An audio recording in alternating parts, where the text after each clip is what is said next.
kung paano mag-update ng Block Blast sa Google Play Store. Una, pindutin lang ang ating Google Play Store.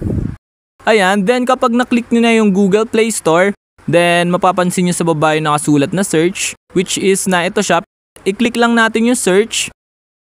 Ayan, then kapag na-click nyo na, mapupunta na tayo dito. Then, mapapansin nyo naman sa upper part sa taas yung search tabs, which is na ito siya. I-click nyo lang yan.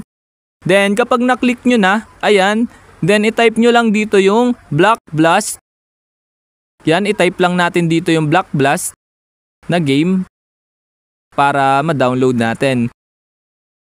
Then, ayan, kapag na-type nyo na, then kasunod yung gagawin, then i-search nyo na. Then, ayan, lalabas na itong app na Block Blast, which is na ito. Then, makikita nyo, i-click nyo lang yan.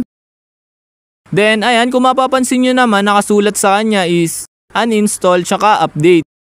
Then, i-click nyo lang dito is yung update na nakasulat, which is na ito siya. I-click nyo lang yung update. Then, ayan,